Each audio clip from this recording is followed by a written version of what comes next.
Hello students, स्वागत आप सभी का आपके अपने चैनल प्रिपरेशन अड्डा के अंदर। तो आई होप आप बहुत अच्छे होंगे और अपनी तैयारी कर रहे होंगे। तो हमने चैप्टर नंबर 1 स्टार्ट किया था, इलेक्ट्रिक चार्जेस एंड फील्ड। उसका ये पार्ट 11 वीडियो है। इसके बाकी पार्ट अपलोड हो चुके हैं, प्लेलिस्ट में जाकर आप देख सकते हैं। अगर आपको टेक्स्ट क्लियर नहीं दिखाई दे रहा है तो अपने फ़ोन के पिक्सल को चेंज करना। 720 पर अगर आप देखेंगे या 640 पे, तब भी आपको एक क्लियर टेक्स्ट दिखाई देगा। चलिए स्टार्ट करते हैं। इस वीडियो के अंदर हम क्या देखने वाले हैं। इस वीडियो के अंदर हम पढ़ेंगे जो टॉपिक्स है। पहला टॉपिक है torque on A dipole in uniform electric field. दूसरा टॉपिक पढ़ेंगे हम dipole in non uniform electric field. इस पर कंपटीशन में क्वेश्चन बनते हैं। अगला है इलेक्ट्रिक फील्ड लाइंस और उनकी प्रॉपर्टीज क्या है, इसके बारे में बिल्कुल डीप स्टडी करेंगे। एरिया वेक्टर और इलेक्ट्रिक फ्लक्स ये देखेंगे। इसके बाद इस पूरे चैप्टर का लास्ट पार्ट बनेगा पार्ट 12, जिसमें गॉस थ्योरम और उसकी एप्लीकेशन होंगी। तो चलिए इस वीडियो में देखते हैं क्या इंपॉर्टेंट है। तो torque on A dipole in uniform electric field. देखिए आप पहले ये समझिएगा कि यूनिफॉर्म इलेक्ट्रिक फील्ड कहते किसको है और नॉन यूनिफॉर्म इलेक्ट्रिक फील्ड कहते किसके हैं। उसके बाद आगे बढ़ते हैं। देखिएगा, जब ये इलेक्ट्रिक फील्ड लाइंस एक दूसरे के पैरेलल होती हैं, ये भी इलेक्ट्रिक फील्ड लाइन है, ये भी और एक दूसरे के पैरेलल है, तो इसको कहा जाएगा यूनिफॉर्म इलेक्ट्रिक फील्ड। यहां पर भी इलेक्ट्रिक फील्ड की वैल्यू उतनी ही है जितनी यहां पर है, तो ये आपका कहलाएगा यूनिफॉर्म इलेक्ट्रिक फील्ड। अच्छा, नॉन यूनिफॉर्म इलेक्ट्रिक फील्ड किस तरह से रिप्रेजेंट करेंगे बता देता हूं आपको। नॉन यूनिफॉर्म इलेक्ट्रिक फील्ड वो कुछ इस तरह से रिप्रेजेंट किया जाएगा, कुछ इस तरह से रिप्रेजेंट किया जाएगा। अब देखिएगा, यहां पर इलेक्ट्रिक फील्ड लाइंस बहुत ज्यादा दूर है और यहां पर बहुत ज्यादा क्लोज है, तो यहां पर इलेक्ट्रिक फील्ड की वैल्यू ज्यादा आएगी और यहां पर इलेक्ट्रिक फील्ड की वैल्यू कम आएगी। तो इसको कहेंगे, इस तरह के फील्ड को कहेंगे नॉन यूनिफॉर्म इलेक्ट्रिक फील्ड, कि यूनिफॉर्म नहीं है, यहां पर कम और यहां पर ज्यादा। जहां पर electric lines of force pass होंगी वहां पर इलेक्ट्रिक फील्ड की वैल्यू ज्यादा होती है, और जहां पर इलेक्ट्रिक लाइंस ऑफ फोर्स दूर होती हैं वहां पर इलेक्ट्रिक फील्ड जो होता है आपका वो वीक इलेक्ट्रिक फील्ड होता है। ठीक है, तो ये नॉन यूनिफॉर्म इलेक्ट्रिक फील्ड है और ये यूनिफॉर्म इलेक्ट्रिक फील्ड है। तो हम देखने वाले हैं torque on A dipole in uniform electric field. आपको मैं बता चुका हूं टॉर्क क्या होता है, एक बार फिर से समझ लेते हैं टॉर्क होता क्या। एक्चुअल में अगर ये फोर्स लग रही है किसी चीज पर, मान लेते हैं ये फोर्स लग रही है किसी चीज पर और ये फोर्स इस पर्टिकुलर ऑब्जेक्ट को रोटेट करा सकती है। अगर ये फोर्स किसी पर्टिकुलर ऑब्जेक्ट को रोटेट करा दे तो ये कहलाएगा टॉर्क। मान लेते हैं कि ये आपके पास यहां से हिंज सपोर्ट है और ये कोई वेट है, और वेट पर यहां पर जो है फोर्स लग रही है, इस वेट पर यहां पर फोर्स लग रही है, तो होगा क्या, इस पॉइंट कह लो ये रोटेट करने की कोशिश करेगा। तो इसका मतलब इस फोर्स ने इस पर्टिकुलर ऑब्जेक्ट के अंदर एक रोटेशन जनरेट करवा दिया, तो ये कहलाएगा इसका टॉर्क, जिसकी वैल्यू होगी फोर्स इंटू परपेंडिकुलर डिस्टेंस। ये टॉर्क की वैल्यू होती है।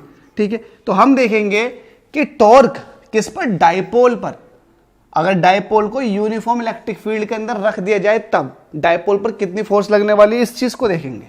ठीक है, तो इसको मैंने आपको यहां ये बता दिया कि यूनिफॉर्म इलेक्ट्रिक फील्ड क्या होती है और नॉन यूनिफॉर्म इलेक्ट्रिक फील्ड क्या होती है। तो अब देख लेते हैं, टॉर्क भी मैंने आपको एक्सप्लेन करने की कोशिश की है, टॉर्क होता क्या है। ठीक है, एक इसमें आता है वर्ड कपल ऑफ फोर्स, ये भी देख लीजिएगा, कपल ऑफ फोर्स, ये भी देख लो, थोड़ा काम में आने वाला आपके। कपल ऑफ फोर्स क्या होता है, वैसे तो फिजिक्स में बहुत जगहों पर यूज होता है।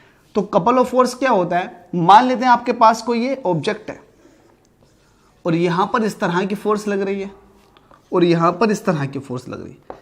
अब ये फोर्स मैग्नीट्यूड में सेम है बट इनकी डायरेक्शन अपोजिट है, एक इस तरफ लग रही है, दूसरी इस तरफ लग रही है, डायरेक्शन अपोजिट है और अमाउंट में बिल्कुल इक्वल है। तो होगा क्या, टॉर्क। अब देखो ये क्या होगा, यहां से इस पॉइंट के अलोंग ये ऑब्जेक्ट रोटेट करने की कोशिश कर सकता है। देखो इस तरह से ये फोर्स इसको इस तरफ लेके जाएगा, ये फोर्स इसको इस तरफ लेके जाएगा, तो ये रोटेट करने की टेंडेंसी रखता। तो ये रोटेशन जो आ रहा है ये एक्चुअल में टॉर्क की वजह से आ रहा है। कपल ऑफ फोर्स ने टॉर्क जनरेट करवा दी, तो कैसा टॉर्क निकल कर आएगी यहां पर, तो यहां पर अगर हम टॉर्क निकालेंगे जो कि कपल ऑफ फोर्स की वजह से आई है, तो टॉर्क होती है फोर्स अब देखिए मैग्नीट्यूड में सेम है तो हम इनका मैग्नीट्यूड ही लिखेंगे, फोर्स इनटू परपेंडिकुलर डिस्टेंस। तो इस फोर्स और इस फोर्स के बीच की परपेंडिकुलर डिस्टेंस मतलब ये, इसको मान लेते हैं x है, तो ये कहलाएगा आपका टॉर्क। ठीक है, तो कपल ऑफ फोर्स की वजह से इसके अंदर क्या आ चुकी है, टॉर्क आ चुकी है। तो यहाँ पर यही देखेंगे हम कि यूनिफॉर्म इलेक्ट्रिक फील्ड के अंदर अगर हम डायपोल को रख दें तो उस पर कितनी टॉर्क लगेगी। डायपोल आपको पता ही है, जैसे कि आपके पास वाटर मॉलिक्यूल HOH, HCl जिसके अंदर positive as well as negative part हो, वो आपका क्या कहलाता, डायपोल कहलाता। NaCl, Na+Cl-, तो ये सब डायपोल के एग्जाम्पल्स हैं। ठीक है, अब देख लेते हैं इलेक्ट्रिक फील्ड में अगर हम डायपोल को रख दें तो क्या होने वाला है उसके साथ। तो इसको रफ कर देते हैं, मैं यहां को ड्रॉ कर देता हूं यूनिफॉर्म इलेक्ट्रिक फील्ड। चूंकि हमें जो डायपोल पर टॉर्क चाहिएगा वो यूनिफॉर्म इलेक्ट्रिक फील्ड के अंदर चाहिए, तो आप पहले यूनिफॉर्म इलेक्ट्रिक फील्ड ड्रॉ कर लो। देखो ये यूनिफॉर्म इलेक्ट्रिक फील्ड है, पहचान कैसे होगी यूनिफॉर्म इलेक्ट्रिक फील्ड की, जो इलेक्ट्रिक लाइंस ऑफ फोर्स है वो एक दूसरे के पैरेलल होंगी, तो ये यूनिफॉर्म इलेक्ट्रिक फील्ड है। कभी कभी एक नंबर में यूनिफॉर्म इलेक्ट्रिक फील्ड को ड्रॉ करके पूछ लेता, पूछता है कि ये यूनिफॉर्म इलेक्ट्रिक फील्ड है या नहीं, तो ये यूनिफॉर्म इलेक्ट्रिक फील्ड है। पहचान ये है कि एक दूसरे के पैरेलल होंगे। अब इसमें क्या करना आपको एक डायपोल रखना, तो डायपोल रख दीजिएगा इसके अंदर, तो डायपोल रख देते हैं। ये आपने रख दिया डायपोल, ये आपके पास डायपोल है। डायपोल की लेंथ कितनी मान के चलते हैं हम, 2a, तो यहां से यहां तक ये 2 है। जब इलेक्ट्रिक फील्ड इस तरफ है तो पॉजिटिव चार्ज इलेक्ट्रिक फील्ड की डायरेक्शन में मूव करने की कोशिश करता, तो ये आपका +q है। सिमिलरली ये -q होगा। मैंने आपको बहुत पहले बताया था पिछली वीडियो में कि पॉजिटिव चार्ज हमेशा इलेक्ट्रिक फील्ड की डायरेक्शन में मूव करेगा, जबकि नेगेटिव चार्ज इलेक्ट्रिक फील्ड की अपोजिट डायरेक्शन में मूव करेगा। तो ये पॉजिटिव चार्ज है, ये इलेक्ट्रिक फील्ड की डायरेक्शन में मूव करने की कोशिश करेगा क्योंकि इलेक्ट्रिक फील्ड इस तरफ को लग रही है। ये नेगेटिव चार्ज है जो कि इलेक्ट्रिक फील्ड की अपोजिट डायरेक्शन में मूव करने की कोशिश करेगा। इलेक्ट्रिक फील्ड इस तरफ है तो ये इस तरफ मूव करेगा। तो ये आपके पास डायपोल रखा हुआ है जिसमें दो इक्वल बट अपोजिट नेचर के चार्जेस कुछ डिस्टेंस पर सेपरेटेड रखे हुए हों, तो ये आपके पास डायपोल है। अब होगा क्या, डायपोल के बीच की डिस्टेंस 2a है और डायपोल की एक्सिस ये रही। डायपोल मोमेंट की अगर वैल्यू निकालोगे तो नेगेटिव टू पॉजिटिव होती है। तो डायपोल मोमेंट इलेक्ट्रिक फील्ड के साथ थीटा एंगल बना रहा है। कितना एंगल बना रहा है ये बना रहा है थीटा एंगल। मान लेते हैं ये थीटा एंगल है, ठीक है। अब इस 2a का कंपोनेंट तोड़ो, horizontal component as well as vertical component. लो ट्रायंगल यहां पर मैंने बना दिया। तो मैंने आपको एक चीज बताई थी बहुत पहले, अगर आपके पास कोई भी क्वांटिटी है, मान लेते हैं ये f है, और थीटा की डायरेक्शन में जो कंपोनेंट निकल कर आता है वो कोस कंपोनेंट निकल कर आता, और वर्टिकल डायरेक्शन में कंपोनेंट जो निकल कर आता है वो आता है साइन कंपोनेंट। ये ट्रिग्नोमेट्री का इस्तेमाल करके हमने बताया था किस तरह से निकालेंगे। तो यहाँ पर 2a है तो इसका हॉरिजॉन्टल कंपोनेंट कितना हो जाएगा, ये हो जाएगा 2a कोस थीटा। जबकि वर्टिकल कंपोनेंट कितना हो जाएगा, बता रखा हो वर्टिकल कंपोनेंट कितना हो जाएगा, समथिंग साइन थीटा। तो आपके पास समथिंग कितना है यहाँ पर 2a sine theta. I hope आपको ये सब समझ में आ गया होगा। ट्रिग्नोमेट्री का इस्तेमाल करके इसको सॉल्व भी किया गया, ठीक है। तो आपके पास डायपोल है, that is a b dipole, जो कि यूनिफॉर्म इलेक्ट्रिक फील्ड में रखा हुआ है। डायपोल के बीच की डिस्टेंस आपने 2a ली है, जिसका dipole moment negative to positive होता है, p वेक्टर लगा रखा मैंने, ठीक है। इलेक्ट्रिक फील्ड की डायरेक्शन ये है, तो डायपोल मोमेंट इलेक्ट्रिक फील्ड के साथ थीटा एंगल बना रहा है। तो अब इसको किस तरह सॉल्व करना है वो देख लो, ठीक है। तो आपका जो आएगा यहां दिखा देता हूं आपको। तो आप लिखोगे, लेट्स से, थ्योरी लिखनी है, let's say a b is the dipole. अभी किस तरह का डायपोल है, ये इलेक्ट्रिक डायपोल है, थ्योरी थोड़ी बहुत। Let's say a b is the dipole which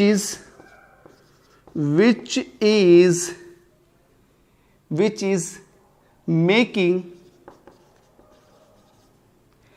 theta angle with electric field actual में डायपोल का डायपोल मोमेंट बना रहा है, P बना रहा है थीटा एंगल। तो मैंने यहां पे लिख रखा, लेट से AB is the dipole which is making theta angle with electric field. Actual में डायपोल नहीं, डायपोल मोमेंट बना रहा है, P बना रहा है थीटा एंगल। आप समझ गए होंगे, वही लिख रखा मैंने, theta angle with electric field. ठीक है, आपने कंपोनेंट तोड़ दिए, ये सब चीज लिख के मत दिखाओ। अब देखो, ये आपके पास में प्लस क्यू चार्ज है। आपको पता है किसी चार्ज पर जो फोर्स लगती है इलेक्ट्रिक फील्ड के द्वारा, वो कितनी फोर्स होती है, F is equal to q into e, ये होती है फोर्स। अब आप यहां लिखोगे force on the charge plus q charge पर कितनी फोर्स लगेगी, तो आप दिखाओगे F is equal to q into e plus का, ठीक है, प्लस का Q इंटू ई, ये लग गई फोर्स प्लस Q इंटू ई। इलेक्ट्रिक फील्ड में चार्ज रखा हुआ था तो इस चार्ज पर फोर्स लगेगी ना, इलेक्ट्रिक फील्ड इस चार्ज को फोर्स लगाएगा, फोर्स की वैल्यू कितनी आ गई, plus Q into e. Similarly इस निगेटिव चार्ज पर भी फोर्स लगेगी, that is F is equal to q into e, लेकिन इसकी डायरेक्शन अपोजिट होगी क्योंकि निगेटिव चार्ज पर अपोजिट डायरेक्शन में फोर्स लगती है। अगर पॉजिटिव में इस तरफ लग रही है तो निगेटिव में अपोजिट डायरेक्शन में फोर्स लगेगी। तो लिखेंगे यहां को, force on the charge minus q, कितनी होगी, F is equal to minus q into e. Negative sign यहां पर यह रिप्रेजेंट कर रहा है कि इलेक्ट्रिक फील्ड के जस्ट अपोजिट डायरेक्शन में फोर्स लग रही है ये। तो देखिए यहां पर दो फोर्स आ चुकी हैं, एक इस तरफ और एक इस तरफ, ठीक है, तो दोनों फोर्सेस आपने लगा दी। अब इस फोर्स के बाद अब आपको करना है क्या, अब आपको निकालना है टॉर्क। तो टॉर्क ऑन द डायपोल, तो डायपोल पर टॉर्क किस तरह से निकालोगे, अब टॉर्क का फॉर्म होता है फोर्स इंटू परपेंडिकुलर डिस्टेंस। तो फोर्स देखो दोनों सेम है, नेचर इनके अलग अलग है, एक इस तरफ लग रही है तो एक इस तरफ लग रही है, लेकिन अमाउंट सेम है। तो क्या लगाओगे, force into perpendicular distance, perpendicular distance. अब देखिएगा परपेंडिकुलर डिस्टेंस कितनी है, दोनों फोर्सेस के परपेंडिकुलर डिस्टेंस है 2a साइन थीटा। तो फोर्स की वैल्यू कितनी हो जाएगी, Q इंटू ई, जबकि परपेंडिकुलर डिस्टेंस आ जाएगी 2a साइन थीटा।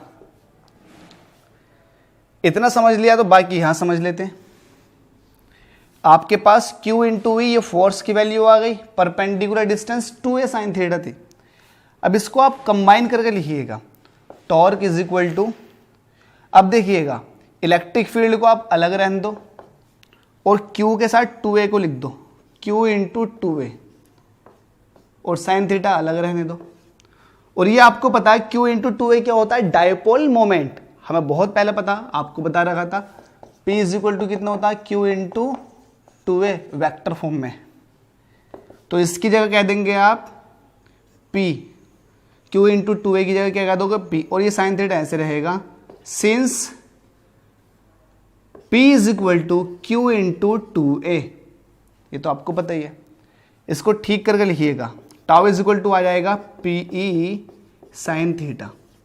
अब देखिएगा दो वेक्टर क्वांटिटी है, साथ में साइन थीटा है, तो इसका मतलब ये वेक्टर प्रोडक्ट है P और E का, तो इसको कह सकते हैं टाउ, क्योंकि टाउ टॉर्क जो है ये भी एक वेक्टर है, तो ये हो जाएगा P क्रॉस E, ठीक है।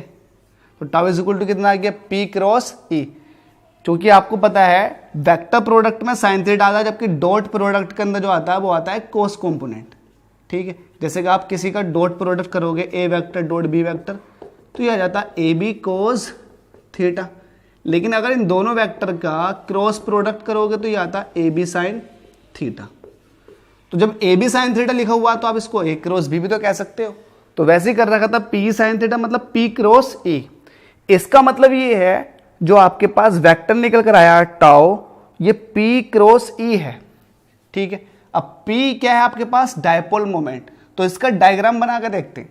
तो डायग्राम किस तरह से बनेगा मैं यहां बना कर दिखा देता हूं आपको। आपने ये उतार लिया होगा, इसका स्क्रीनशॉट ले लो, इसको मिटा देता हूं। अब देखो कैसे निकालोगे आप। आप इसको कैसे निकालोगे, डायग्राम कैसे बनाओगे। अब देखो P लग रहा है इस तरफ को, ये आपके पास P लग रहा है डायपोल मोमेंट, इलेक्ट्रिक फील्ड लग रही है इस पर्टिकुलर पॉइंट पे E इस तरफ को। P जो है इलेक्ट्रिक फील्ड के साथ थीटा एंगल बनाए हुए हैं।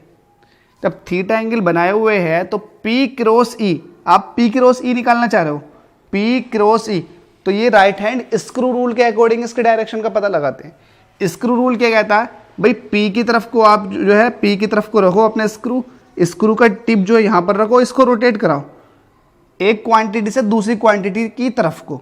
तो पहली क्वांटिटी क्या आपके पास P, दूसरी क्वांटिटी क्या आपके पास E, तो P क्रॉस E, तो जो टिप है वो उसकी डायरेक्शन को रिप्रेजेंट करता है। तो डायरेक्शन कहाँ को आएगा, इनवर्ड आएगा। ठीक है, तो टाउ इज इक्वल टू आ गया आपके पास P क्रॉस E। अगर किसी को ये समझ में नहीं आया है तो राइट हैंड पाम रूल इस्तेमाल कर लो। आपको क्या करना है, अपने थंब को उस पर्टिकुलर पॉइंट पर रखना है जहां से क्वांटिटीज लगी हुई हैं। तो P जो लगा हुआ है इस तरफ लगा हुआ है, E जो लगी हुई है इस तरफ लगी हुई है। आपको करना है P क्रॉस E, तो P की तरफ को अपनी टिप को जो रखना है, टिप को थंब की टिप को रखना है इस डॉट पर, P की तरफ को रखना है अपनी ये ओपन फिंगर, और जिसका आपको प्रोडक्ट निकालना P क्रॉस E, तो ये फिंगर्स को अब E की तरफ को लेके जाओ। तो टिप जो बताएगी वो डायरेक्शन बताएगी, तो डायरेक्शन जो आएगी वो इनवर्ड आएगी प्लेन ऑफ पेपर के अंदर। ठीक है, तो P क्रॉस E की डायरेक्शन जो आ जाएगी वो आ जाएगी इनवर्ड। अगर आपको डायरेक्शन का पता लगाना तो कुछ इस तरह से निकल कर आएगा। अच्छा, टॉर्क का इसमें मतलब क्या है, टॉर्क कहना क्या चाह रहा है इसके अंदर, टॉर्क जो है एक्चुअल में जो डायपोल है उसको इक्विलिब्रियम में लाने की कोशिश कर रहा है। डायपोल कुछ इस तरह से लगा हुआ था, इस पर टॉर्क लगी, तो टॉर्क जो है इस डायपोल को इक्विलिब्रियम में लाने की कोशिश कर रहा है, क्योंकि हर चीज इस यूनिवर्स के अंदर वो अपने आप को स्टेबल बनाने की कोशिश करती है। तो डायपोल जो है वो भी अपने आप को स्टेबल इक्विलिब्रियम में लाने की कोशिश कर रहा है। पॉजिटिव चार्ज इलेक्ट्रिक फील्ड की डायरेक्शन में मूव करने की कोशिश कर रहा है, जबकि निगेटिव चार्ज इलेक्ट्रिक फील्ड के अपोजिट डायरेक्शन में मूव करने की कोशिश कर रहा है। अच्छा, यहाँ पर आपने टॉर्क कैलकुलेट तो कर ली, लेकिन यहाँ पर फोर्स कैलकुलेट करते हैं कि फोर्स कितनी लग रही है इस इलेक्ट्रिक डायपोल पर। तो इसको देखने के लिए फोर्स यहाँ को लिख देता हूँ, फोर्स ऑन इलेक्ट्रिक डायपोल। अब देखिएगा फोर्स कैसे निकालेंगे। आपको पता है ये डायपोल है, इस पर पॉजिटिव चार्ज पर फोर्स लग रही है Q इंटू E इस तरफ को, निगेटिव चार्ज पर फोर्स उतनी ही फोर्स लग रही है इस तरफ को Q इंटू E। तो दो इक्वल बट अपोजिट डायरेक्शन में फोर्स लग रही है, तो इनका नेट निकालोगे तो नेट कितना निकल कर आएगा भाई, ये इस तरफ को लग रही है उतनी ही स्ट्रेंथ से, जितनी स्ट्रेंथ से Q इंटू E इधर को लग रहा है, तो नेट फोर्स निकालोगे तो जीरो आ जाएगी। तो नेट फोर्स जो आ जाएगी आपको होगा नेट फोर्स ऑन डायपोल, वो क्या हो जाएगी आपकी, इसको रफ कर देते हैं, Q into E minus Q into E, इसका मतलब जीरो। भाई जितनी फोर्स इधर को लग रही थी उतनी ही फोर्स इधर को भी तो लग रही है, तो नेट फोर्स कितनी निकल कर आ गई, जीरो। इसका बहुत बड़ा रिजल्ट निकल कर आ गया।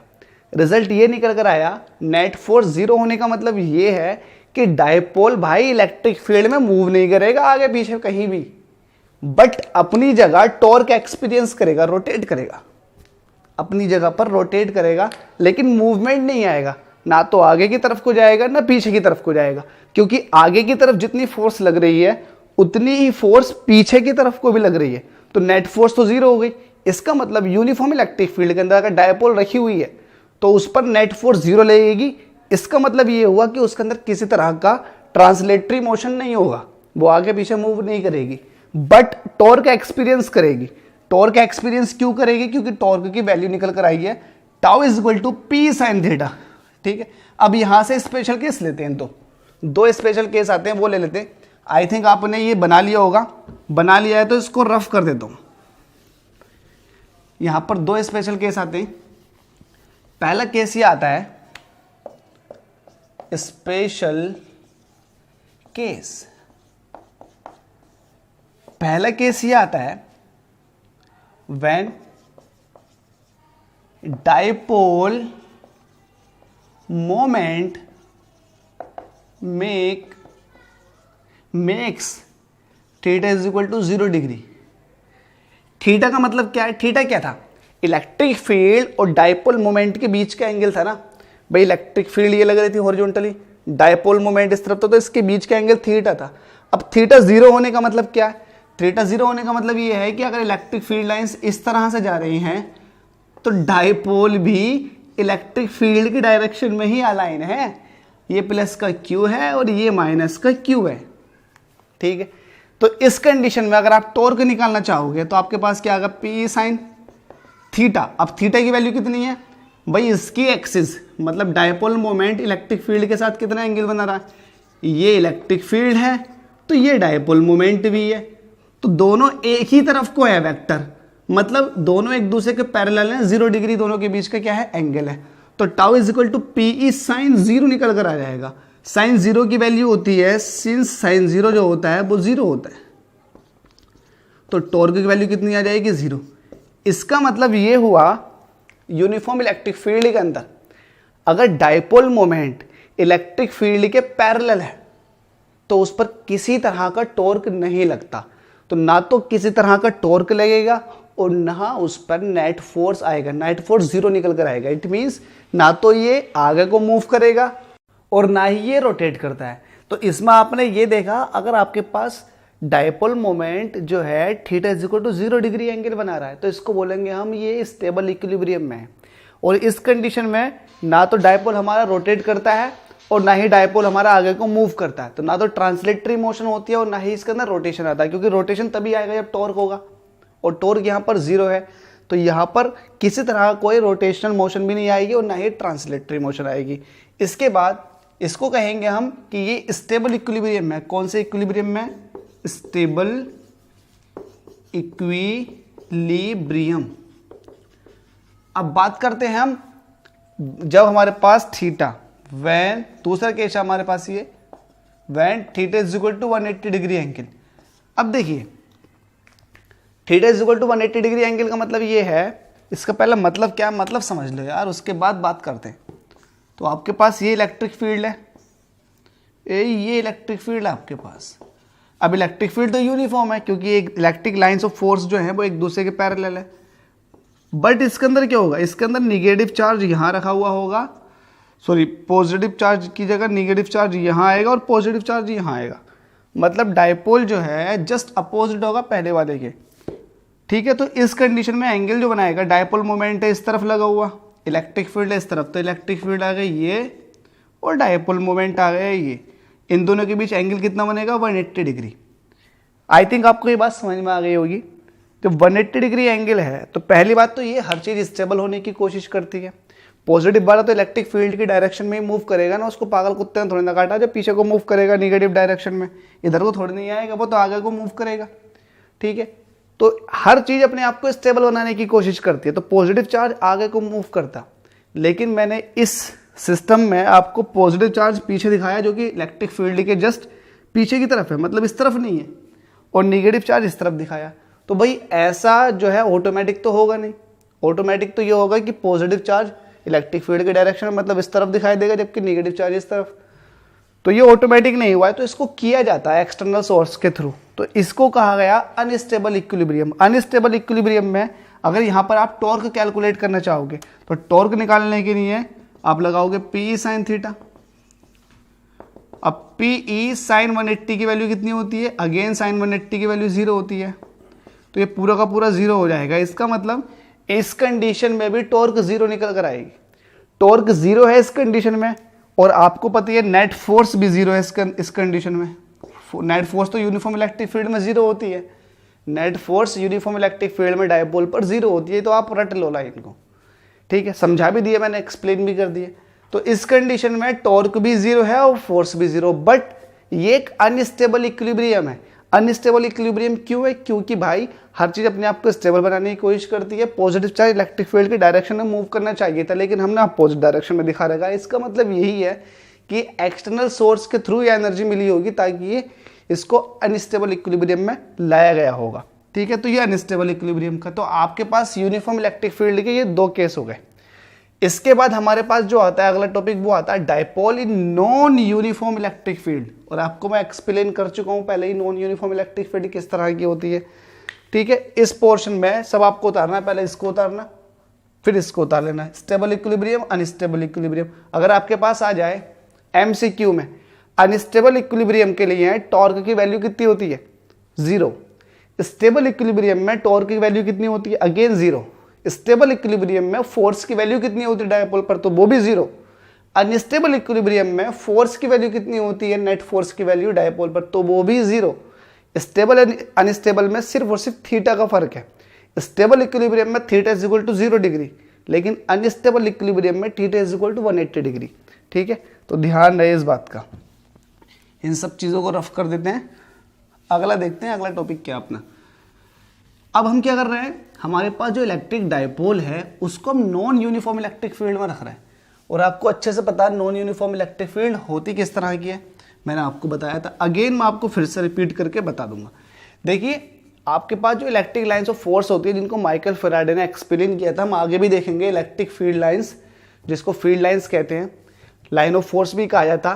तो एक्चुअल में क्या होता, ये इमेजनरी होती है, पहली बात तो ये है। इनकी प्रॉपर्टीज पूरा डिस्कशन करेंगे अभी कुछ देर बाद।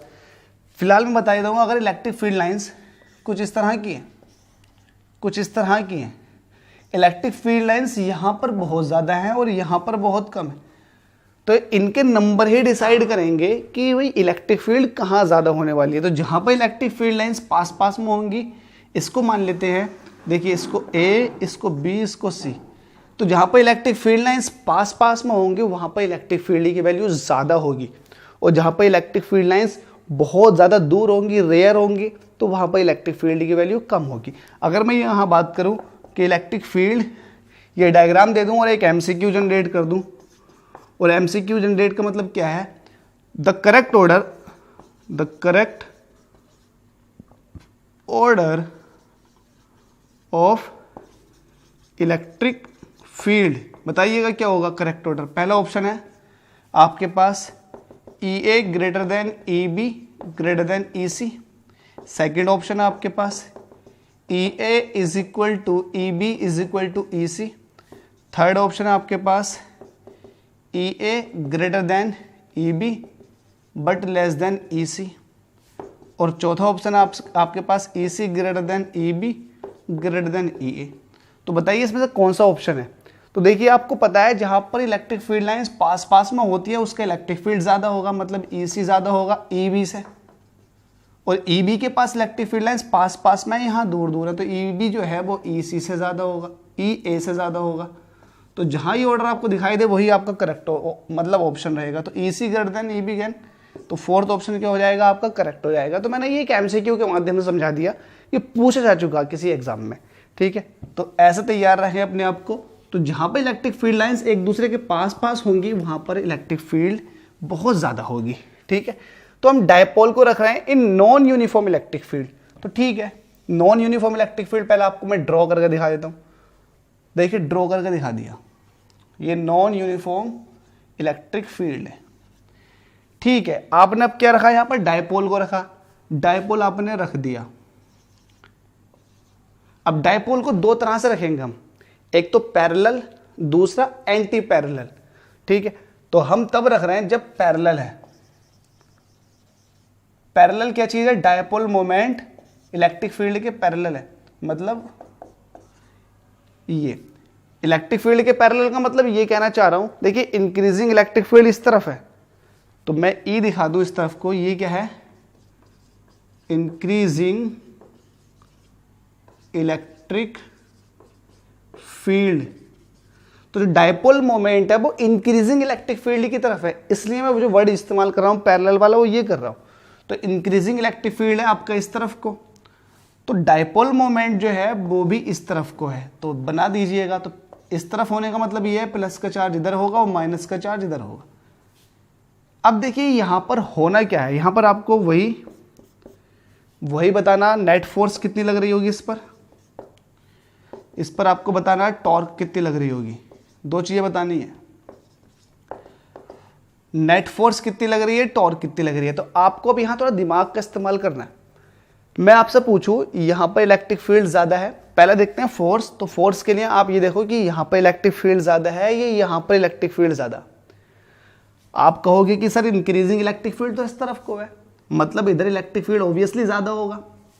तो मैं ये कहूँगा जब इधर इलेक्ट्रिक फील्ड ज़्यादा होगा तो इस वाले चार्ज पर ज़्यादा इलेक्ट्रिक फील्ड की वजह से ज़्यादा फोर्स लग रही होगी, मतलब इस पर जो फोर्स लग रही होगी F = Q × E, ये ज़्यादा होगी, इसको E1 कह दो, ये F1। अब मैं कहूँ इस पर फोर्स कितनी होगी, तो आप कहोगे सर यहाँ तो इलेक्ट्रिक फील्ड कुछ और है, यहाँ का इलेक्ट्रिक फील्ड कम है तो यहाँ पर फोर्स भी कम लग रही होगी, तो यहाँ फोर्स कह दो F2, कह दोगे Q × E2।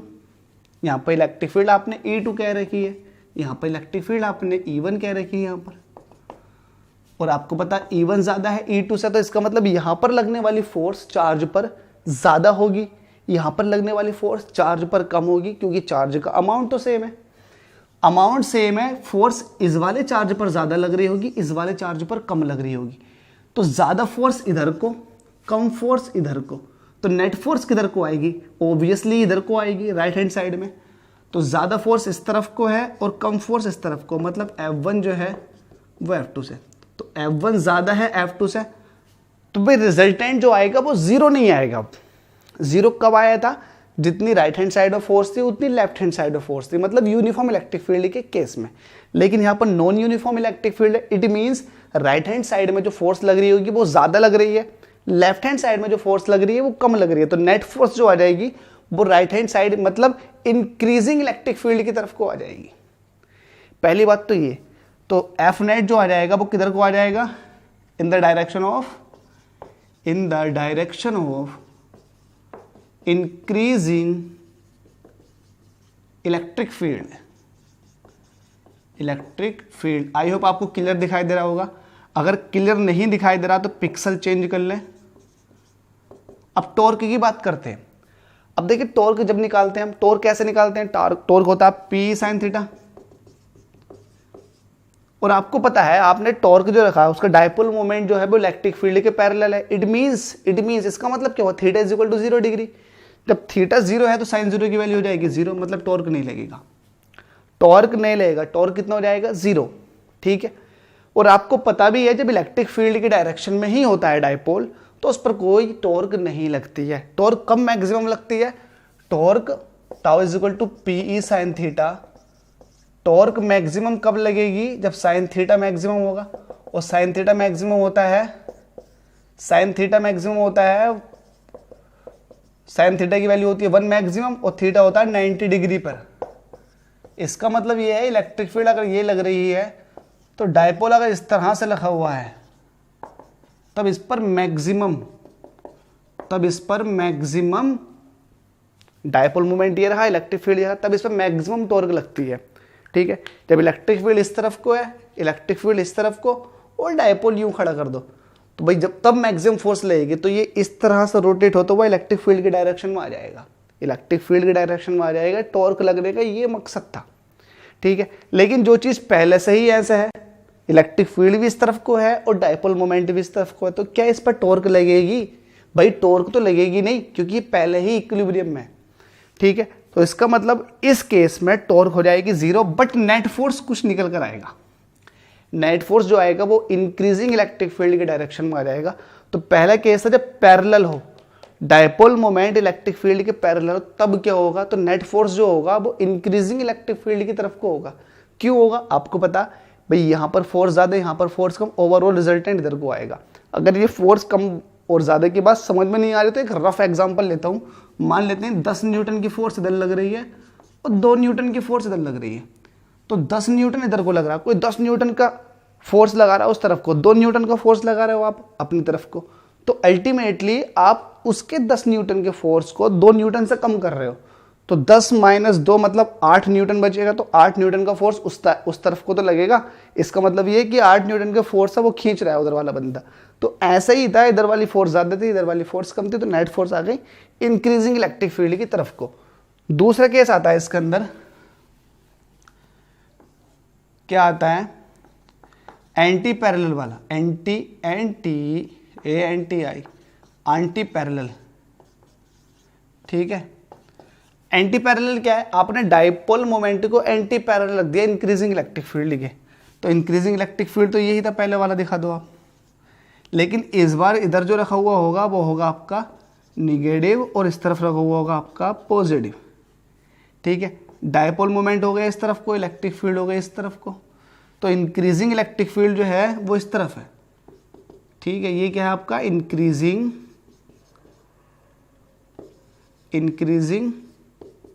इलेक्ट्रिक फील्ड, ये आपका इंक्रीजिंग इलेक्ट्रिक फील्ड है, ठीक है, ठीक है। अब इसमें भी मैं यही केस देखूंगा कि नेट फोर्स कितनी होगी, नेट टॉर्क कितनी होगी। तो भाई टॉर्क तो आप तुरंत बता दोगे 0 होगी, तो नेट फोर्स पर थोड़ा जिक्र कर लेते हैं, एफ नेट कितना होगा, नेट फोर्स पर थोड़ी चर्चा कर लेते हैं।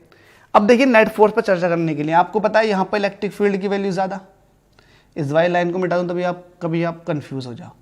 यहाँ पर इलेक्ट्रिक फील्ड की वैल्यू ज़्यादा तो यहाँ पर फोर्स भी ज़्यादा, यहाँ पर इलेक्ट्रिक फील्ड की वैल्यू कम तो यहाँ पर फोर्स की वैल्यू भी कम। अब देखिएगा यहाँ पर फोर्स किधर को लगेगा, इस तरफ को लगेगा। मान लेते हैं ये लूप 1 है, चलो इसको 2 ही कहो, ये 2 है और ये लूप 1 है, और लूप 1 पर फोर्स किधर को लगेगा, मतलब यहाँ पर चार्ज रखा हुआ क्यों, वो लगेगा इस तरफ को, तो मतलब F1 जो लगेगा वो इस तरफ लगेगा। मैं वैल्यू यहाँ पर लिख F1 = -q × E, जो कि इस तरफ होगा, और F2 जो होगा वो q × E।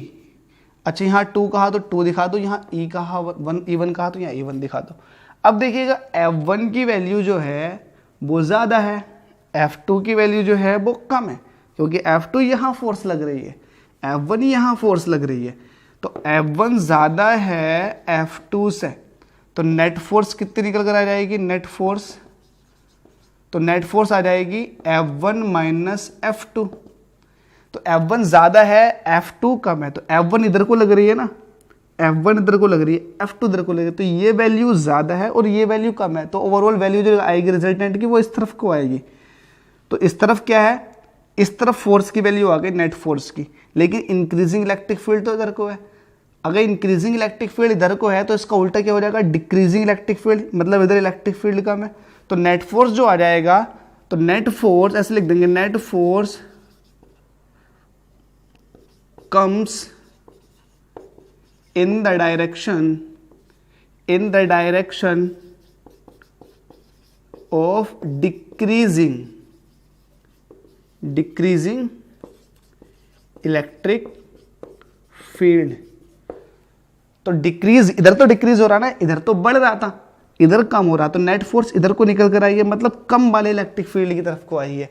तो नेट फोर्स जो आई है वो किधर को आई है, डिक्रीजिंग इलेक्ट्रिक फील्ड की तरफ को। आई होप आपको क्लियर कर दिया गया है ये, लेकिन फिर भी समझ नहीं आया हो तो मुझे बता दें, मैंने पूरी कोशिश की आपको समझ में आ जाए।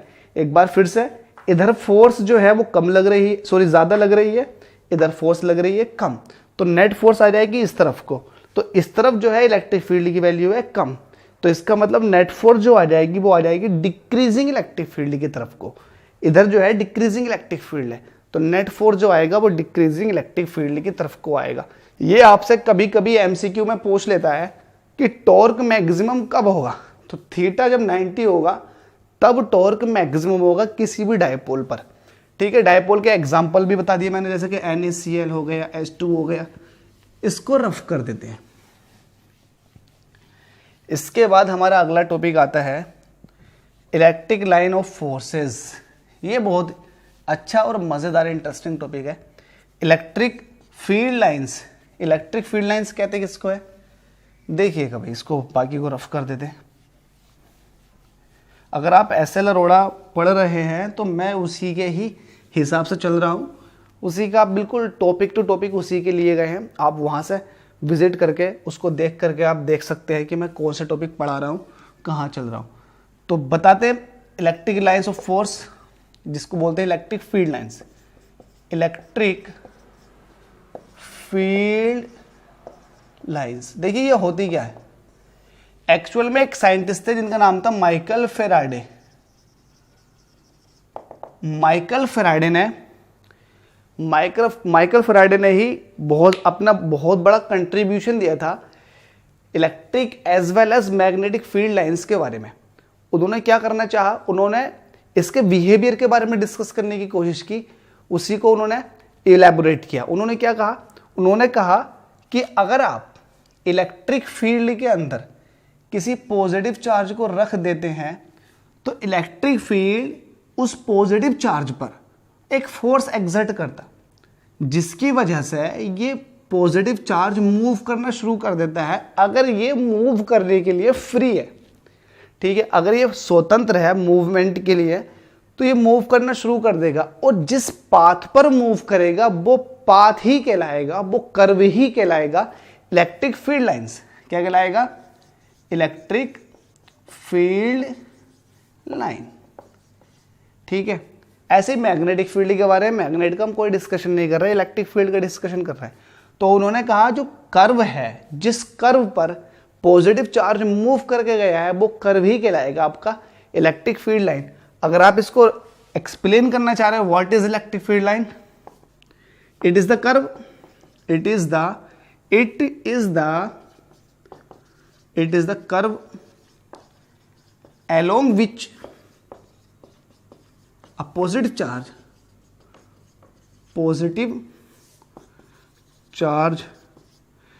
try to move it is the curve along which a positive charge try to move। ठीक है, बहुत सिंपल छोटे से डेफिनेशन यही हो गई।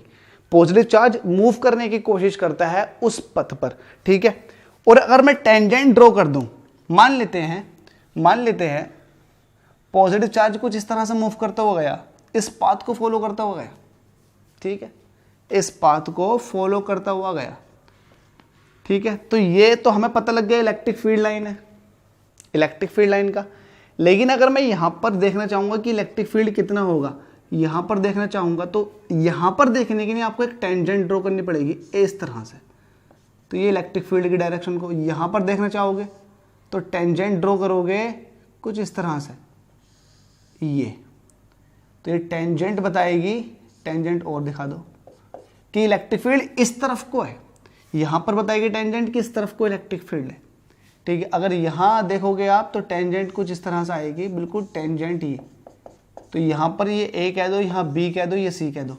तो देखो ए पर इस तरफ को, बी पर इस तरफ को और सी पर इस तरफ को।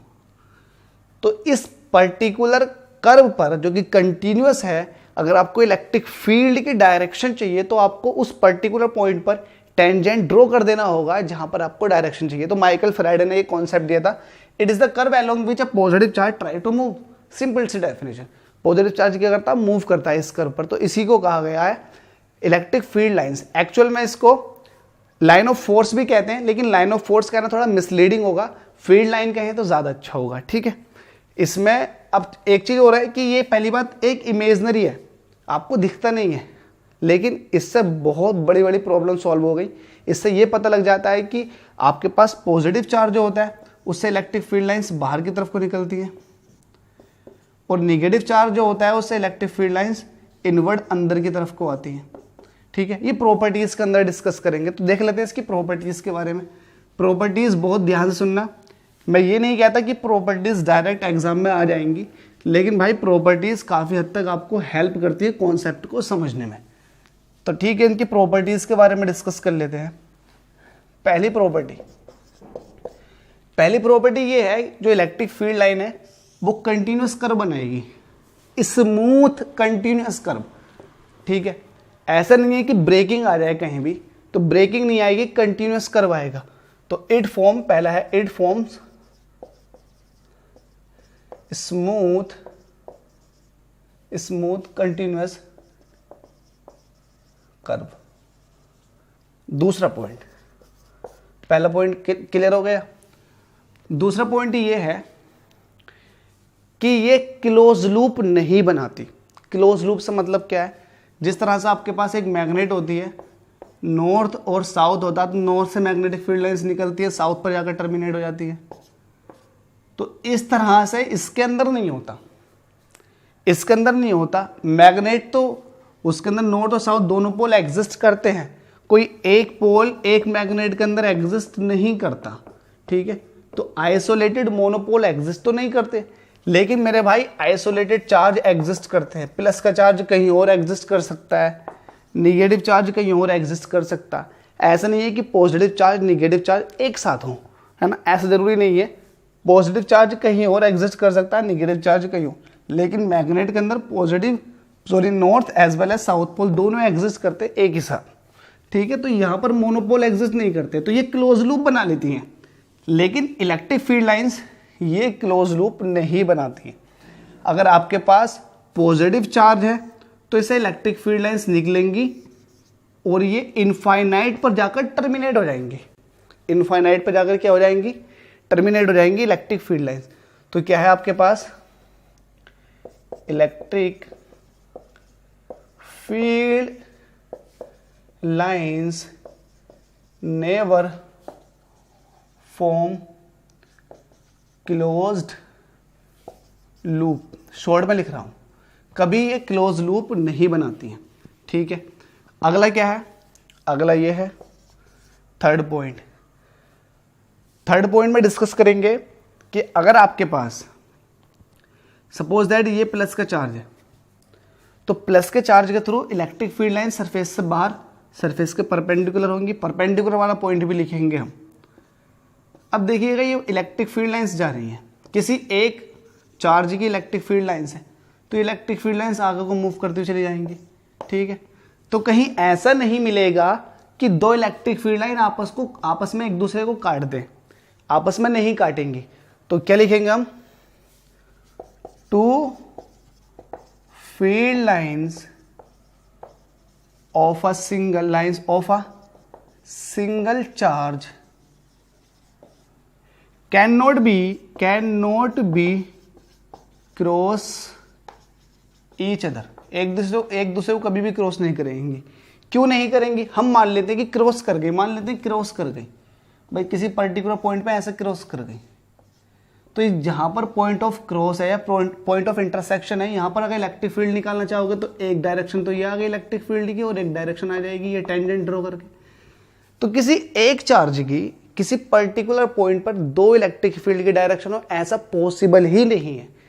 किसी पर्टिकुलर पॉइंट पर एक ही डायरेक्शन होगी इलेक्ट्रिक फील्ड की, ठीक है। समझ आ गया होगा आई थिंक, ठीक है। तो इस पर्टिकुलर पॉइंट पर यार एक ही डायरेक्शन होनी चाहिए थी, यहाँ तो दो डायरेक्शन आ गई है, तो इसका मतलब क्रॉस नहीं करेंगे एक दूसरे को, ठीक है। एक बार फिर से बता रहा हूं कि अगर आपके पास कोई एक चार्ज है तो इलेक्ट्रिक फील्ड लाइंस इनकी जो है ना वो एक दूसरे को क्रॉस आउट नहीं करेंगी। लेकिन अगर क्रॉस आउट कर दे तो उस पॉइंट ऑफ इंटरसेक्शन पर इलेक्ट्रिक फील्ड की दो डायरेक्शन होंगी, जो कि पॉसिबल नहीं है। किसी चार्ज की किसी पर्टिकुलर पॉइंट पर यार एक ही इलेक्ट्रिक फील्ड की डायरेक्शन आएगी, दो थोड़ी नहीं आ जाएंगी, तो वो गलत हो जाएगा, ठीक है। इसके बाद जो आता है अगला पॉइंट, मैं इसको रफ कर देता हूं। अगला पॉइंट ये आता है जो मेटेलिक सरफेस है, इसको एरिया वेक्टर इलेक्ट्रिक फ्लक्स को मिटा देता हूं। फोर्थ पॉइंट है मेटेलिक सरफेस। अगर मेटेलिक सरफेस चार्जड है, ठीक है, तो मेटेलिक सरफेस चार्ज है और उस पर पॉजिटिव चार्ज दिया हुआ है, तो उसके सरफेस के परपेंडिकुलर, किसके सरफेस के perpendicular electric lines of force निकलती है बाहर की तरफ को, ठीक है। Metallic surface having positively charge emerges electric line of force perpendicular to the surface। Surface के परपेंडिकुलर होंगी। देखो ये कॉन्सेप्ट भी बहुत ज्यादा इंपॉर्टेंट है कि सरफेस के परपेंडिकुलर इलेक्ट्रिक फील्ड लाइंस निकलती है। ऐसा नहीं होगा कि पॉजिटिव चार्ज ये है तो ये इलेक्ट्रिक फील्ड लाइन निकल गई 30 डिग्री के एंगल पर, ऐसा कभी नहीं होगा। हमेशा सरफेस के परपेंडिकुलर ही निकलेगी, भले ही आगे जाकर मूव हो जाए, रोटेट हो जाए, कुछ भी हो जाए, लेकिन सरफेस पर 90 डिग्री बनाएगी। नेगेटिव चार्ज के साथ भी होता, कहीं से भी आए लेकिन पर्टिकुलर सरफेस के अंदर जब जाएगी तो 90 डिग्री एंगल पर जाएगी और सेंटर की तरफ को मतलब रेडियली जाएगी। तो ये बात भी ध्यान रखने की है। इसके अंदर एक पॉइंट ये आता है, जैसे आपके पास ये पॉजिटिव चार्ज है और ये पॉजिटिव चार्ज है, तो इसको बोलेंगे लाइक चार्जेस। तो लाइक चार्जेस, इससे इलेक्ट्रिक फील्ड लाइंस बाहर की तरफ को निकलेंगी, तो होगा क्या, इससे भी इलेक्ट्रिक फील्ड लाइंस बाहर की तरफ को निकलेंगी और इससे बाहर की तरफ को इससे ही बाहर की तरफ को निकलेंगी। तो समझ रहे हैं आप, होगा क्या, होगा ये भाई, जब इलेक्ट्रिक फील्ड लाइंस बाहर की तरफ को निकल रही है, दोनों की इलेक्ट्रिक फील्ड लाइंस बाहर की तरफ को निकल रही है, इसकी बाहर की तरफ को निकल रही है, इसकी बाहर की तरफ, तो ये भी पॉजिटिव चार्ज, ये भी पॉजिटिव चार्ज, जैसे पास में लेकर आएंगे ऐसे देखिएगा तो ये ऐसा हो जाएंगे, फैल जाएंगे, ठीक है, अपनी लेंथ में क्या हो जाएंगे, ये फैल जाएंगे, एक्सपेंड हो जाएंगे, रिपल्शन लगेगा ना इन पे, तो फैल जाएंगे। तो होगा क्या, कुछ टाइम बाद देखोगे तो इनकी स्ट्रक्चर कुछ ऐसे दिखाई देगी, ठीक है, इलेक्ट्रिक फील्ड लाइंस की। लेकिन एक दूसरे को कभी क्या करेंगे, अट्रैक्ट नहीं करेंगे। इसी वजह से लाइक चार्जेस के बीच में क्या होती है, रिपल्शन लगता। लाइक चार्जेस के बीच में क्या लगता है, रिपल्शन इसीलिए लगता, अट्रैक्ट ही नहीं करते, तो इलेक्ट्रिक लाइन ऑफ फोर्स जो है वो अपनी लेंथ में एक्सपेंड हो जाती है। तो ये पॉइंट भी लिख देंगे, electric lines of force expand in the length. It means like charges repel each other. अब सिमिलरली क्या हो जाएगा, अनलाइक चार्जेस के बारे में दिखा देंगे। तो ये अनलाइक चार्जेस, अगर एक आपके पास पॉजिटिव चार्ज यहाँ है, निगेटिव चार्ज यहाँ है, तो पॉजिटिव से बाहर की तरफ को निकलती है, तो निगेटिव से अंदर की तरफ को भी आती है, ठीक है। तो नेगेटिव से अंदर की तरफ को, तो ये ना, ये इलेक्ट्रिक फील्ड लाइन इसके ऊपर सुपर इम्पोज हो जाएगी, तो जिसकी वजह से क्या होगा, इलेक्ट्रिक फील्ड लाइन जब अपने आप में एक दूसरे के ऊपर सुपर इम्पोज होंगी तो अट्रैक्शन होना शुरू हो जाएगा। तो यहाँ से जो इलेक्ट्रिक फील्ड लाइन्स गई थी वो इसकी इलेक्ट्रिक फील्ड लाइन के ऊपर सुपर इम्पोज कर गई, दैट्स मीन्स अब ये अपनी लेंथ में शॉर्टन होना शुरू हो जाएगा, पास में आने शुरू हो जाएंगी। तो इलेक्ट्रिक फील्ड लाइन्स अपने आप में लेंथ में शॉर्ट होनी शुरू हो जाएगी। तो इसलिए कहा जाता है कि अनलाइक चार्जेस के बीच में क्या होता है, अट्रैक्शन होता है। तो यहाँ लिख देंगे अगला पॉइंट में, electric field lines contract in length, that's why, या फिर कह दो इट मीन्स, दैट इज, या फिर कह दो that's why unlike charges attract each other. ये पॉइंट भी क्लियर हो गया। तो इसमें ऐसे ही बहुत सारे पॉइंट हैं। आपने अट्रैक्शन रिपल्शन के बारे में एक्सप्लेन कर दिया, आपने बता दिया कंटिन्यूअस कर्व है, ये कर्व एक दूसरे को कभी क्रॉस आउट नहीं कर सकता अगर एक ही चार्ज से निकला हुआ है, और साथ में लेंथ में शॉर्टन भी होती है, लेंथ में एक्सपेंड भी होती है। अट्रैक्शन रिपल्शन का आपने कॉन्सेप्ट भी दे दिया। और पॉजिटिव चार्ज के या फिर किसी भी चार्ज के, अगर आपके पास पॉजिटिव है या फिर नेगेटिव है, तो सरफेस के परपेंडिकुलर ही इलेक्ट्रिक फील्ड लाइंस निकलेंगी, चाहे वो सरफेस के बाहर की तरफ को निकले। पॉजिटिव है तो सरफेस के बाहर की तरफ को निकलेंगी, और नेगेटिव है तो सरफेस के अंदर की तरफ को आएंगी। तो ऐसे ही और भी पॉइंट्स हैं, बट इतने पॉइंट्स आपके लिए काफ़ी हैं, और आई होप आपको ये पॉइंट्स सबके सब समझ में आ गए होंगे। जो पॉइंट्स बुक्स में लिखे हुए हैं और एक्स्ट्रा अगर आपको उसमें से कोई भी पॉइंट समझ में ना आए तो कमेंट में कमेंट बॉक्स करना ना भूलें, कमेंट बॉक्स में कमेंट करना ना भूलें, ठीक है। आपको वहाँ मैं एक्सप्लेन कर दूँगा, समझा दूँगा। इसके बाद आपके पास जो टॉपिक था वो था area vector. Area vector, area vector क्या है, कोई लंबा चौड़ा टॉपिक नहीं है, छोटा टॉपिक है। अगर आपके पास कोई सरफेस है, उस सरफेस पर आपने परपेंडिकुलर ड्रॉ कर दिया, क्या कर दिया आपने, परपेंडिकुलर नॉर्मल ड्रॉ कर दिया, तो ये नॉर्मल ही कहलाएगा आपका एरिया वेक्टर, ये कहलाएगा आपका एरिया वेक्टर, ठीक है। अगर आपके पास कोई ये स्फेरिकल सरफेस है, इस स्फेरिकल सरफेस पर आपने छोटा सा एरिया कट कर दिया, इसका एरिया वेक्टर निकालोगे तो सरफेस के परपेंडिकुलर, दैट मीन्स ये आपके पास क्या आ जाएगा, एरिया वेक्टर निकल कर आ जाएगा, जो कि सरफेस के नॉर्मल होता। कैसा होता, उस सरफेस पर जिसका आपको एरिया वेक्टर चाहिए उसके नॉर्मल होगा। मान लेते हैं ये मेरे पास ये सरफेस है, अगर मुझे इस सरफेस का एरिया वेक्टर चाहिएगा तो मैं इस सरफेस पर परपेंडिकुलर ड्रॉ कर दूंगा, तो ये एरिया वेक्टर निकल कर आ जाएगा, ठीक है। तो एरिया वेक्टर क्या है, इसको डिफाइन करोगे तो नॉर्मली कह दोगे इट इज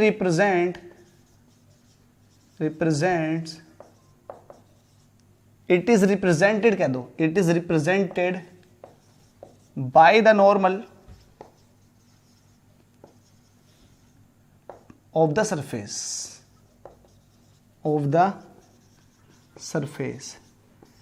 सरफेस पर नॉर्मल ड्रॉ कर दो, वही आपका क्या कहलाएगा, एरिया वेक्टर कहलाएगा। हमारी आज की वीडियो का लास्ट टॉपिक था इलेक्ट्रिक फ्लक्स। ये इंपॉर्टेंट है, इसको रफ कर देते हैं, इसका अब कोई रोल नहीं बचा। इलेक्ट्रिक फ्लक्स के बारे में देखते हैं, उसी को डीपली पढ़ेंगे है ना, उसी में ही अपना सारा कॉन्सेप्ट लगाएंगे क्या क्या हो सकता है, क्या है इलेक्ट्रिक फ्लक्स। तो अगला लास्ट टॉपिक हमारा आज का इलेक्ट्रिक फ्लक्स। तो इलेक्ट्रिक फ्लक्स, देखिए फ्लक्स एक तरह का फ्लो होता है। क्या होता है? ये एक तरह का फ्लो होता है। मान लेते हैं इलेक्ट्रिक फील्ड आपका ये लगा हुआ है, देखो मैं आपको इलेक्ट्रिक फ्लक्स का कॉन्सेप्ट समझा रहा हूँ। ये एक्चुअल में फ्लो है, एक तरह का फ्लो है। ये आपका इलेक्ट्रिक फील्ड लगा हुआ, इसको आप किस तरह का कहते हो? यूनिफॉर्म इलेक्ट्रिक फील्ड, क्योंकि पैरेलल है। और आपने यहाँ पर एक इमेजनरी सरफेस ड्रॉ कर दी। ये सरफेस एक इमेजनरी सरफेस है, आपने रैंडमली एक इमेजनरी सरफेस ड्रॉ कर दी। ये अब क्या है, इस इमेजनरी सरफेस के अंदर से भी इलेक्ट्रिक फ्लक्स निकल रही होंगी, सॉरी इलेक्ट्रिक फील्ड निकल रहा होगा, अभी फ्लक्स बाद में बोलेंगे। इलेक्ट्रिक फील्ड निकल रहा होगा इस सरफेस से। तो वो इलेक्ट्रिक फील्ड या फिर इलेक्ट्रिक लाइन ऑफ फोर्स कितने नंबर निकल रही है, इलेक्ट्रिक लाइन ऑफ फोर्स की जो क्वांटिटी है, कितनी इलेक्ट्रिक लाइन ऑफ फोर्स यहां से निकल रही है, वही आपका इलेक्ट्रिक फ्लक्स कहलाता है। एक्चुअल में बिल्कुल साफ शब्दों में कहो तो इलेक्ट्रिक फील्ड इस यूनिट एरिया से कितना पास हो रहा है, यूनिट एरिया से जो इलेक्ट्रिक फील्ड पास हो रहा है वही आपका इलेक्ट्रिक फ्लक्स है। बिल्कुल साफ शब्दों में ये बात कहते हैं। इसको आप ये भी कह सकते हो कि इलेक्ट्रिक फील्ड लाइंस इस यूनिट एरिया में से जितनी पास हो रही है वही आपका क्या कहलाएगा, इलेक्ट्रिक फ्लक्स कहलाएगा। तो आप इलेक्ट्रिक फ्लक्स को फाई से रिप्रेजेंट करते हैं, यहां को दिखा दो आप फाई से। तो इलेक्ट्रिक फ्लक्स क्या हो जाएगा, it is defined as the number of electric lines of force, electric line of force passing through unit area which is held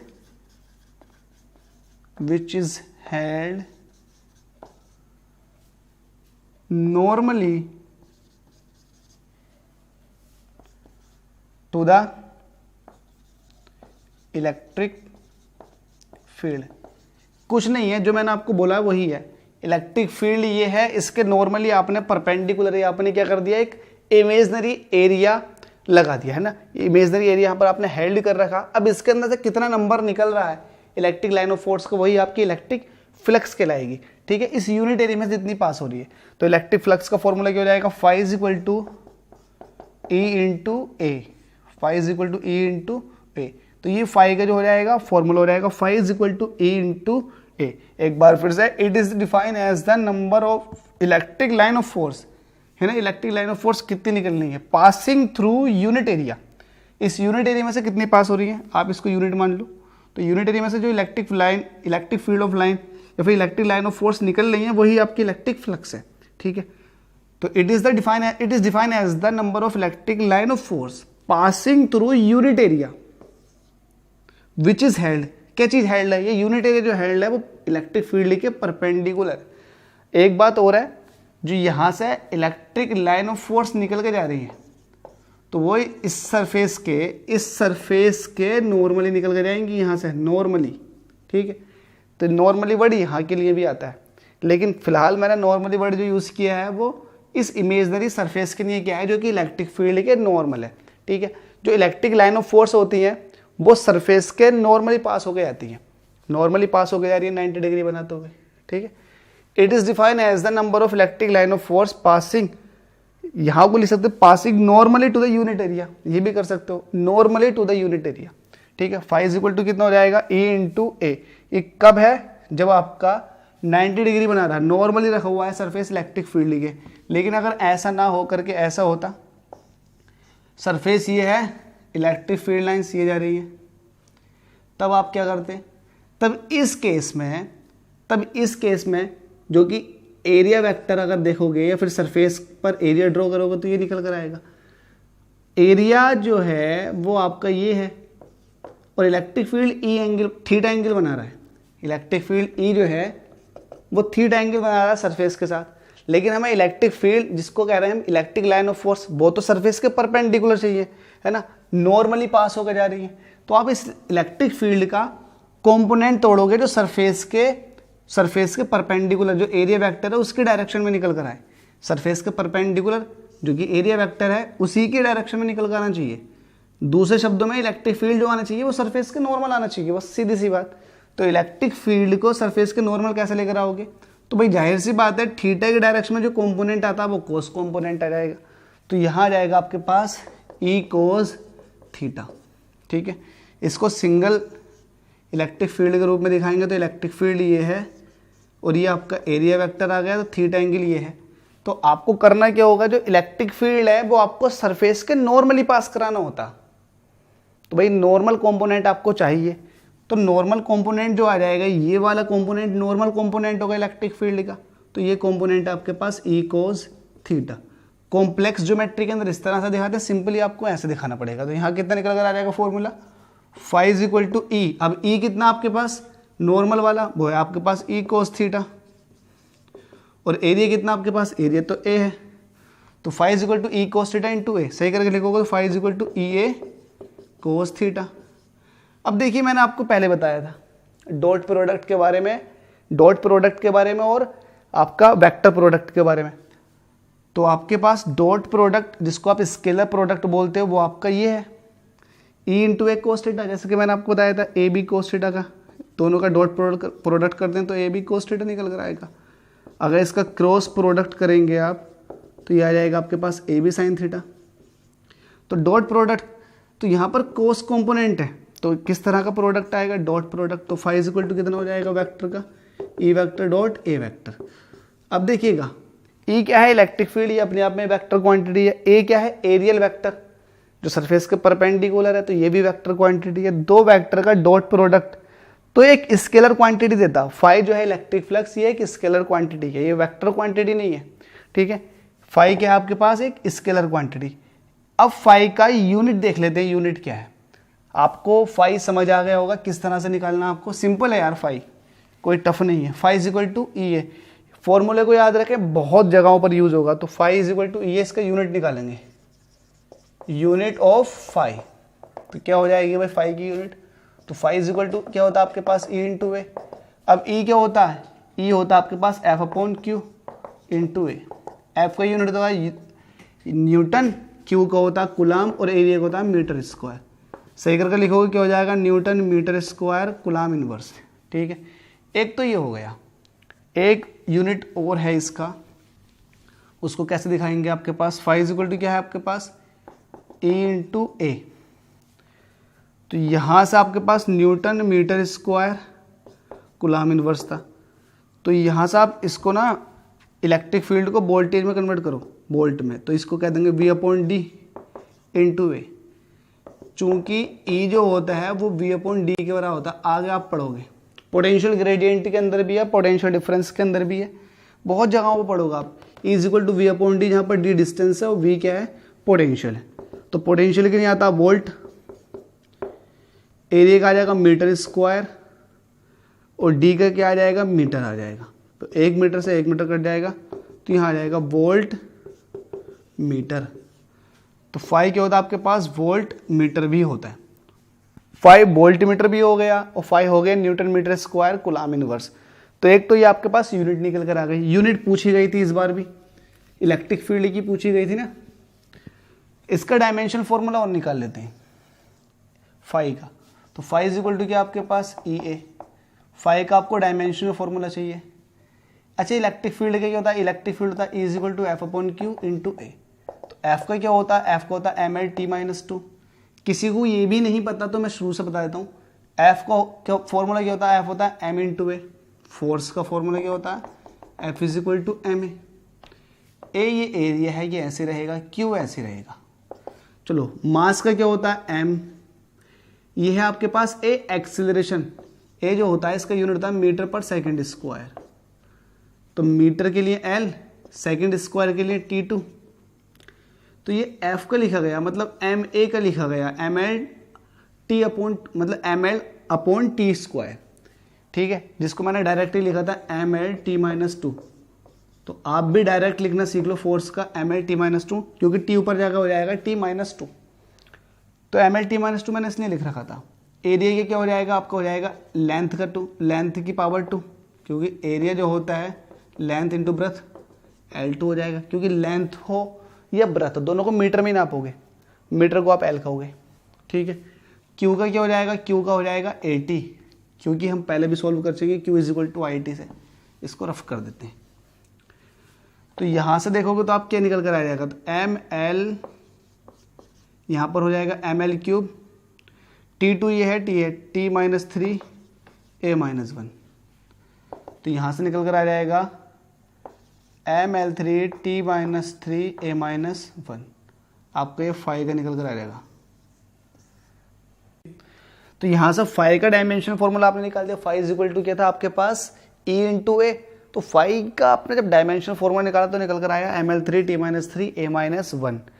तो ये भी पूछ ले जाता आपसे फाई का डायमेंशन फॉर्मूला, तो ध्यान रखिए यहाँ से निकालोगे आप फाई का। और भी बहुत सारे फॉर्मूले जहाँ से आप फाई का डायमेंशन फॉर्मूला निकाल सकते हैं, ठीक है। ये फाई आपने E × A उसके लिए लगाया है जो एक कंप्लीट एरिया था, कंप्लीट सरफेस था। मैं कहूँ अगर आपके पास सरफेस कंप्लीट नहीं है, थोड़े से सरफेस में से आप इलेक्ट्रिक फ्लक्स निकालना चाह रहे हो, तो थोड़ी सी फ्लक्स दिखाओगे, डेल्टा फाई। उस कंडीशन में E तो ऐसे ही होगा, पूरा का पूरा E निकल रहा होगा, लेकिन एरिया जो हो जाएगा वो डेल्टा A हो जाएगा, ठीक है। इन पे वेक्टर दिखा दो, क्योंकि दोनों वेक्टर क्वांटिटी है। तो फाई = E.ΔA बहुत जगहों पर ये यूज़ होने वाला है। तो आई होप जो आज के हमारे टॉपिक थे, डायपोल पर आपने टॉर्क देखा यूनिफॉर्म इलेक्ट्रिक फील्ड के अंदर, फिर नॉन यूनिफॉर्म इलेक्ट्रिक फील्ड के अंदर आपने डायपोल पर क्या बिहेव कर रहा था नॉन यूनिफॉर्म इलेक्ट्रिक फील्ड, ये भी देखा आपने। उसके बाद आपने इलेक्ट्रिक लाइन ऑफ फोर्स के बारे में विस्तृत से डीपली कॉन्सेप्ट क्लियर किया अपने। उसके बाद में आपने एरियल वेक्टर देखा और लास्ट में आपने इलेक्ट्रिक फ्लक्स देखा।